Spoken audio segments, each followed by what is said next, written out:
আমরা সংসদ থেকে ওয়াক আউট করেছি, কিন্তু আমরা সংসদ বর্জন করি নাই। বিএনপির সমস্ত ভুলই ছিল মানুষকে ধোঁকা দেওয়া এবং প্রতারণা করা। তারা প্রমাণ করলেন হাসিনা খারাপ কিন্তু হাসিনার নীতি ভালো।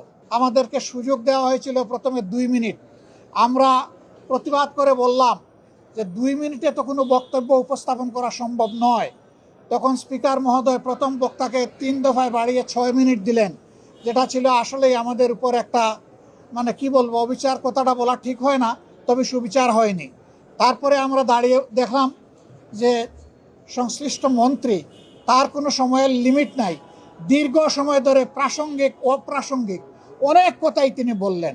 আমরা তখন বললাম যে আমরা মাননীয় স্পিকারের কাছে আমরা সুবিচার আশা করি। একজনকে আনলিমিটেড টাইম পারমিট করা হচ্ছে, আর আরেকজনকে 2 মিনিট দেওয়া হচ্ছে। মাননীয় স্পিকার, আমরা প্রস্তাব দিচ্ছি উভয়কেই পর্যাপ্ত সময় দেওয়া হোক। হ্যাঁ, সময় বাড়ানো হয়েছে, কিন্তু বিরোধী দলের জন্য সময় বেঁধে দেওয়া হয়েছে। 10 মিনিটের বেশি কথা বলতে পারবেন না। মন্ত্রীরা যখন দাঁড়িয়েছেন তাদের জন্য সময়ের কোনো লিমিট ছিল না, তারা আনলিমিটেড কথা বলেছেন। এই রকম ভারসাম্যহীনভাবে আজকে আমাদেরকে দিনটা অতিক্রম করতে হয়েছে। আমরা জনস্বার্থে আমরা সুস্পষ্টভাবে আমাদের আপত্তি জানিয়েছি যে আমরা বিচার বিভাগকে স্বাধীন হিসাবে দেখতে চাই। আমরা সেম বলতে বাধ্য হয়েছি। এটা কখনো হতে পারে না। যে পদ্ধতি ফ্যাসিবাদের জন্ম দিয়েছিল সেই পদ্ধতি আবার বাংলাদেশের বিচার ব্যবস্থায় ফিরে আসুক, এটা আমরা কামনা করি না, এটা আমরা চাই না। এখানেও আমরা আমাদের তীব্র প্রতিবাদ রেকর্ড করেছি।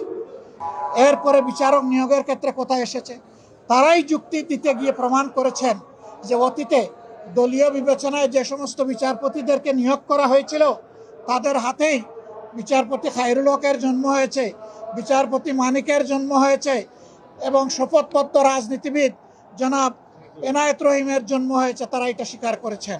আমরা সেই জায়গাটাই ফোকাস করেছিলাম যে বিচার বিভাগের নিয়োগ যদি নির্বাহী বিভাগের কর্তৃত্বের ভিতরে থাকে তাহলে বিচার বিভাগে এই ধরনের দুর্ঘটনা ঘটতেই থাকবে এবং জনগণ ন্যায় বিচার থেকে বঞ্চিত হবেন।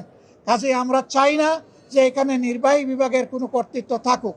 ইন্টারিম গভর্নমেন্ট যে অধ্যাদেশ জারি করেছিল সেখানে কার্যত নির্বাহী বিভাগের কোনো প্রভাব ছিল না।